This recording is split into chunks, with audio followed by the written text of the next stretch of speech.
明明人工唔低，但係每個月咧都仲係覺得冇乜錢使。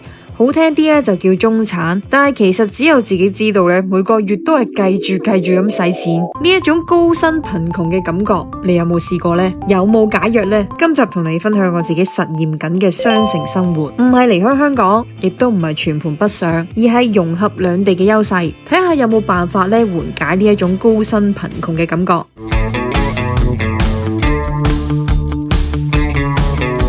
我先帶你睇下我喺香港普通嘅一日咧係點過嘅，同埋真實用咗幾多錢。喺香港呢，一出門口一揸車咧，成本就開始計噶啦。唔係驚你貴嘅，係你有錢俾到。唔係有錢嘅，唔係錢嘅問題，而家係有錢都唔俾有位俾你。由於我想食加多拿嘅麵包啦，所以特登嚟到旺角，將架車咧停咗喺朗豪坊。星期一至星期四咧，每個鐘頭係37蚊港幣；星期五至星期六日咧，就會係41蚊港幣。晏晝出去食一餐咧，普通嘅餐廳咧就要100幾到200，咁呢個價錢咧喺香港係好正常、好普通，仲有限時45分鐘。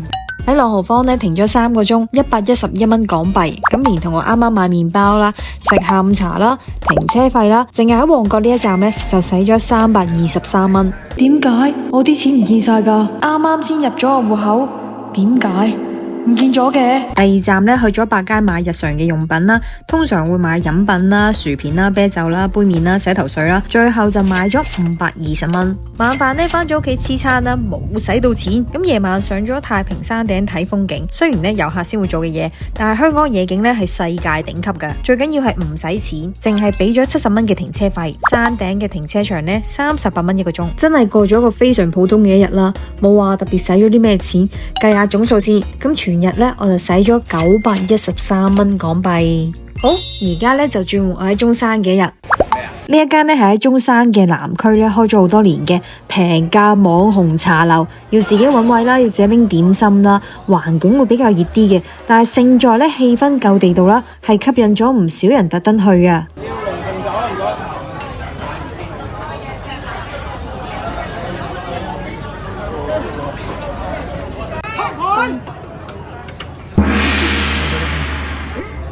芝麻糕啦咁，要個芝麻糕啊，唔該，呢個。有啲熟啊！聞到有芝麻味，但係食到係冇芝麻味。係咪因為我食咗嗰個金錢肚之後，個口好重味咧？嗰個粟米餃嚟㗎。呢個粟米要乜？仲有啲咩餃？粟米、紫菜、茶小菇、芫茜。要個粟米餃。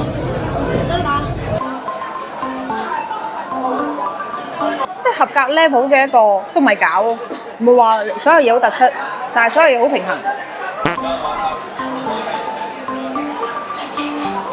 突然間咁港式嘅服務咧，真係好地道啊！不過其實外地嘅茶客咧就唔使驚嘅，呢個點心姐姐咧都未必係惡噶，佢想你安全咧拎到個點心嘅啫。話明街坊茶樓咧，其實就唔會好似出邊啲餐廳咁樣咁照顧你啦，咁溫柔啦。一盅兩件咧，我覺得係人生一件好開心嘅事嚟嘅。呢一間咁傳統嘅茶樓啦，其實佢嚴格意義上咧，佢都唔算係茶樓。我哋係嗌咗呢一個菊花茶，2個人7蚊，綠豆38蚊，我記得8蚊，跟住芝麻糕啦，然後係粟米餃啦，跟住金錢肚啦，仲有呢一個糯米雞啦，仲有個鳳爪。但係個鳳爪咧係一眼望落去覺得係好瘦啊！今日為咗拍片俾大家睇咧，就係早啲起身嘅。95啊，多謝謝。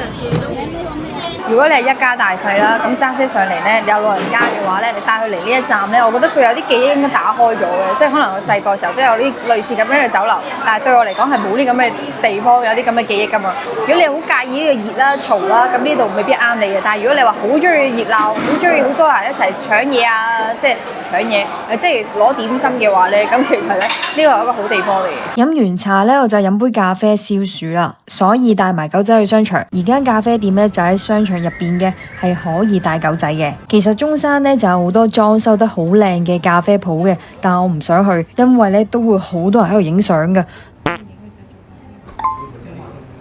2杯美式加風味糖漿水呢，就係15+15，即係2杯30蚊。坦白講呢，你喺內地嘅生活呢，係需要有私家車㗎，始終內地嘅公共交通條件呢，都冇香港咁方便啦。例如喺中山呢，係連地鐵都冇㗎。如果你唔想買車啦，又想喺內地體驗生活嘅話呢，你應該揀其他更加方便嘅城市，例如深圳啦、佛山啦。如果你問我喺大陸生活啦同埋香港生活嘅話，最大嘅分別係乜嘢嘅話呢，我會答你係雞，係好多新鮮嘅靚雞，係嚟自各地嘅雞。我一個禮拜呢，如果有3至4日呢喺中山嘅話呢，我就有2日都會食雞。買一隻雞呢，就係29蚊人民幣，質素係靚㗎，唔同口感嘅雞都有，清遠雞啦、文昌雞啦。如果你好似我咁懶嘅話呢，懶得備菜唔使驚嘅，小象超市啦、盒馬超市啦，佢都會有一包包嗰啲鮮料包呢，買齊翻去啦，好似煮杯麵咁，加水就得噶啦。大狗仔翻咗屋企之後呢，我嘅午飯時間呢就到啦，去咗食拉麵。首先呢，俾大家睇下拉麵鋪嘅環境啦，我覺得好舒服，冷氣又夠又乾淨，最緊要呢，好似我唔使咁急呢，食完就要走啊！俾你睇下餐牌。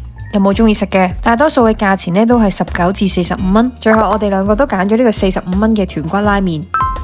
呢個就係我嘅麵啦。我知道咧，大家會講45蚊人民幣咧係唔平嘅。事實上咧，我都覺得唔平，因為都接近53蚊港幣啦。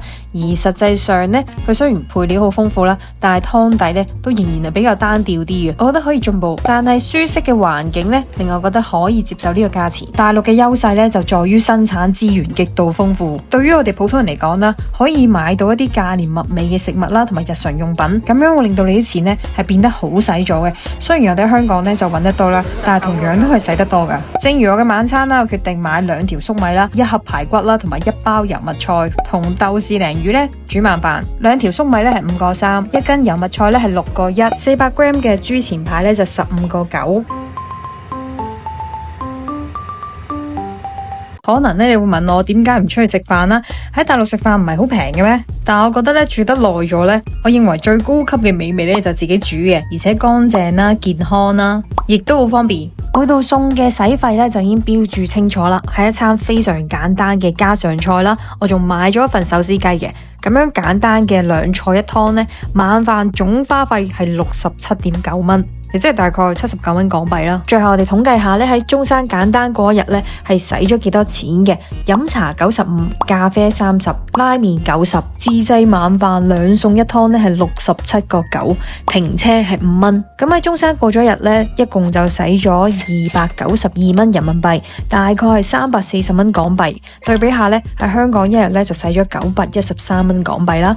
兩地普通消費日咧差額係573蚊港幣。唔好將雙城生活咧諗得太複雜，我哋好多人咧都做唔到全盤北上噶，但係只要將部分嘅消費轉移咧，就已經可以實質咁減少啲開支噶啦，重新掌握呢個購買力。高薪貧窮咧本質上係一個感覺嚟噶，唔係真係貧窮，而係覺得自己貧窮。尤其係中產咧，好容易陷入身份匹配型嘅消費，因為你係中產，所以你應該擁有某啲嘢。如果你諗唔清楚呢一點咧，大量嘅財富咧就會不知不覺地被吸走噶啦。我以前淨係喺香港嘅時候咧，我會諗嘅問題係咪我揾得唔夠多？但係喺雙城模式之下咧，我學識咗點樣唞氣。希望今集咧可以俾大家感受到雙城生活嘅可能性啦。呢一種模式咧，始終係建立喺紮實嘅一個經濟基礎上邊，所以希望大家啦越揾越多啦，賺錢之餘咧，亦都可以成功守財。